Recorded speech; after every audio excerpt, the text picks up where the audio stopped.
Welcome back to smart money corner. And ఈ వీడియోలో 52 week లో దగ్గరగా ట్రేడ్ అవుతున్న బెస్ట్ స్టాక్ ఐడియాస్ అయితే డిస్కస్ చేద్దాం. అండ్ ఫస్ట్ టైం ఛానల్ చూస్తున్న వాళ్ళు తప్పకుండా సబ్స్క్రైబ్ చేయండి. And please try to join Telegram channel. And video నచ్చితే కనుక లైక్ చేయండి. And come to Shalimar Paints. And ఈ స్టాక్ అయితే ₹136 దగ్గరగా ట్రేడ్ అవుతుంది. ఇది లాస్ట్ 1 ఇయర్ నుంచి స్టాక్ యొక్క momentum. See the trend almost మీకు ₹226 నుంచి ఒక ఫాల్ కనబడుతుంది.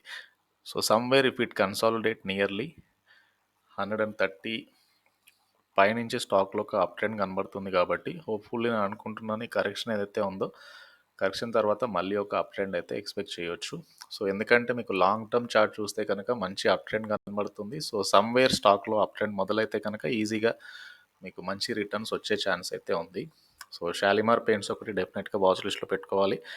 అండ్ మోరోవర్ టెక్నికల్ అనాలిసిస్లో RSI 40 పైన if it goes nearly 50 and ఆ పైన సస్టైన్ అవ్వగలిగితే కనుక స్టాక్ అప్ ట్రెండ్ వచ్చే ఛాన్స్ ఉంది. సో షాలిమార్ పెయింట్స్ ఒకటి వాచ్ లిస్ట్లో అయితే పెట్టుకోవాల్సిన స్టాకే. అండ్ బిహెచ్ఈఎల్ ఇంకొక స్టాక్. బిహెచ్ఈఎల్ కొద్దిగా కరెక్షన్ కనబడుతుంది. సీ ద ట్రెండ్ ఇది. సో లాస్ట్ 1 ఇయర్ నుంచి చార్ట్ చూద్దాము. సో 1 ఇయర్ బేసిస్ మీద బిహెచ్ఈఎల్ మంచి ర్యాలీ ఇచ్చింది. సో ఇట్ ఈస్ నాట్ 52 వీక్లో బట్ స్టాక్లో రీసెంట్గా ఎక్కువగా సెల్లింగ్ జరిగింది. ప్రస్తుతానికైతే ఓవర్సోల్డ్ టెరిటరీ దగ్గరగా ఉంది. సో నియర్లీ RSI 25 దగ్గర కనబడుతుంది. సో మేబీ ఒక 5-10 పాయింట్ కరెక్ట్ అయినా కూడా సమ్వేర్ స్టాక్లో అప్ ట్రెండ్ అయితే రావచ్చు. అండ్ ఇట్ ఫాల్ ఫ్రమ్ 337 340 నుంచి ఫాల్ అయింది అంటే ఆల్మోస్ట్ మీకు ఒక 100 నియర్లీ ఒక 80 పాయింట్స్ కరెక్షన్ కనబడుతుంది బిహెచ్ఈఎల్లో. సో పాసిబుల్లీ స్టాక్ మళ్ళీ ఒక రీబౌండ్స్ అయ్యే ఛాన్స్ ఉంది సమ్వేర్. సో దట్ మీకు ఒక 30-40 పాయింట్స్ అప్టిక్ అయితే ఇమ్మీడియట్గా ఎక్స్పెక్ట్ చేయొచ్చు. So wait for the up trend. So somewhere మీకు ఒక అప్ ట్రెండ్ అయితే బిహెచ్ఈఎల్లో రావాల్సి ఉంది.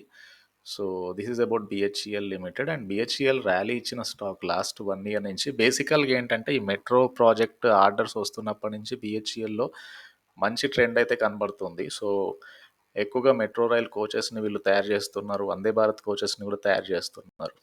So that is the reason ఈ స్టాక్కి మంచి ట్రెండ్ కనబడుతుంది ఇయర్ అంతా కూడా. సో బిహెచ్ఈఎల్ తర్వాత హౌసింగ్ కంపెనీ హట్కో. సో హట్కో కూడా కొద్దిగా కరెక్షన్ కనపడింది రీసెంట్ టైంలో. సో 350 నుంచి 250 అంటే ఆల్మోస్ట్ 100 పాయింట్ కరెక్షన్ కనబడుతుంది. సో ఈ స్టాక్లో కూడా సమ్వేర్ 220-240 దగ్గరగా ఫాల్ అయినా కూడా స్టాక్లో మళ్ళీ ఒక అప్టిక్ అయితే రావచ్చు ఫర్ అనదర్ 50-60 పాయింట్స్. సో ఆ బేసిస్ మీద అంటే ఈ స్టాక్స్ ఫర్దర్గా ఫాల్ అవ్వవా అంటే అట్లా కాదు. ఒకవేళ స్టాక్లో అప్ ట్రెండ్ వస్తే కనుక ఇక్కడ నుంచి మంచి అప్ ట్రెండ్ అయితే ఎక్స్పెక్ట్ చేయవచ్చు. ఆల్రెడీ ఎక్కువగా సెల్లింగ్ జరిగిన స్టాక్స్లో బయింగ్ వచ్చే ఛాన్స్ ఉంది. So housing and urban development corporation హట్కో రిస్క్ రివార్డ్ అయితే చాలా బులిష్ ఉంది. సో డెఫినెట్గా ఇక్కడ నుంచి స్టాక్లో మళ్ళీ ఒక ట్రెండ్ అయితే రావచ్చు. దిస్ ఈజ్ 1 ఇయర్ బేసిస్ మీద కూడా స్టాక్ ట్రెండ్ చూడండి. సో కంటిన్యూస్గా అప్ ట్రెండింగ్లో ఉన్న స్టాక్ ఇది. సో షార్ట్ టర్మ్లో కొద్దిగా కరెక్షన్ కనబడుతుంది.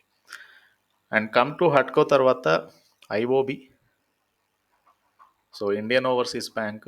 So Indian overseas bank this is 1 year నుంచి మీకు స్టాక్లో ఒక సైడ్ వే ప్యాటర్న్ అయితే కనబడుతుంది. అండ్ పాసిబుల్లీ ఇది కూడా సెల్లింగ్ ఎక్కువగా జరిగింది. ప్రస్తుతానికైతే స్టాక్లో మళ్ళీ ఒక అప్ ట్రెండ్ అయితే ఎక్స్పెక్ట్ చేయొచ్చు. సో నేను అనుకుంటున్నాను 55 పైన షార్ట్ టర్మ్లో సస్టైన్ అవ్వగలిగితే కనుక నియర్లీ 65-70 అయితే వెళ్ళే ఛాన్స్ ఉంది. This is IOB 1 year chart. And 5 year basis మీద స్టాక్ ఎలా పోయిందో ఇక్కడ క్లియర్గా చూడొచ్చు. సో ఎక్కువగా పిఎస్యు బ్యాంకింగ్ స్టాక్స్ కూడా అప్ ట్రెండింగ్లో అయితే ఉన్నాయి. అండ్ రీసెంట్గా కరెక్షన్ జరుగుతుంది. అండ్ ఈ స్టాక్లో కూడా మళ్ళీ ఒక అప్ ట్రెండ్ మొదలైతే కనుక డెఫినెట్గా హైయెస్ట్ పాయింట్ అయితే చూడొచ్చు. So this is about IOB. And ఈ స్టాక్కి సంబంధించిన డీటెయిల్స్ అయితే come to Federal Bank. So Federal Bank లిమిటెడ్లో కూడా రీసెంట్గా స్టాక్లో మంచి ఫాల్ వచ్చింది. అండ్ 1 ఇయర్ చార్ట్ చూద్దాం. సో 1 ఇయర్ చార్ట్లో స్టాక్లో సీ ద ట్రెండ్ 200 నుంచి 184 వరకు స్టాక్ ఫాల్ అయింది. సో మళ్ళీ ఒక అప్ ట్రెండ్ అయితే కనబడుతుంది నేను అనుకుంటున్నాను. ఇఫ్ ఇట్ గోస్ అబోవ్ 185 పైన సస్టైన్ అవ్వగలిగితే కనుక 200-210 అయితే వెళ్ళొచ్చు. బట్ ఈ ఫాల్ బిలో 180 షార్ట్ టర్మ్లో కొద్దిగా ఒక 5-6 పాయింట్స్ ఫాల్ అయితే రావచ్చు. ఎక్కువగా ఫాల్ అవ్వకపోవచ్చు federal Bank.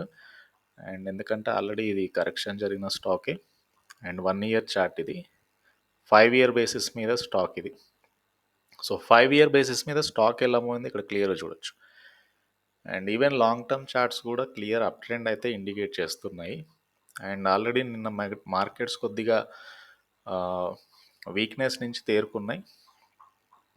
So Federal bank కూడా వాచ్ లిస్ట్లో అయితే పెట్టుకోవాల్సిన స్టాకే. అండ్ ఫెడరల్ బ్యాంక్ తర్వాత ఇంకొక స్టాకు వాటెక్ వాబాగ్. సో వాటెక్ వాబాగ్ లిమిటెడ్ ఏదైతే ఈ స్టాక్ అప్ ట్రెండింగ్లో అయితే ఉంది. సో ఫర్దర్గా కూడా ఈ స్టాక్లో ఒక అప్ ట్రెండ్ అయితే క్యారీ ఆన్ అవ్వచ్చు. కంపెనీస్కి కంటిన్యూస్గా ఆర్డర్ ఇన్ఫ్లో అయితే పెరుగుతుంది. ఇది అప్ ట్రెండింగ్లో ఉన్న స్టాక్ ఇది. And this is 1 year chart. So long టర్మ్కి అయితే ఇది looking very good on charts. So ఇవి బేసికల్గా టాప్ 5 స్టాక్ ఐడియాస్. ఈ 5 స్టాక్స్ కూడా కొన్ని స్టాక్స్ 52 వీక్ లోకి దగ్గరగా ట్రేడ్ అవుతాయి. కొన్ని స్టాక్స్ రీసెంట్గా ఎక్కువగా ఫాల్ వచ్చాయి ఈ మార్కెట్ కరెక్షన్లో. అండ్ సో దట్ ఒక మంచి ప్రైస్ పాయింట్ అయితే కనబడుతుంది బై చేయడానికి. రిస్క్ రివార్డ్ పరంగా ఫేవరబుల్గా ఉండే ఛాన్స్ అయితే ఉంది. అండ్ ఈ వీడియో నచ్చితే ఛానల్ని తప్పకుండా సబ్స్క్రైబ్ చేయండి, ఈ వీడియోని లైక్ చేయండి. And please try to join Telegram channel. Thank you.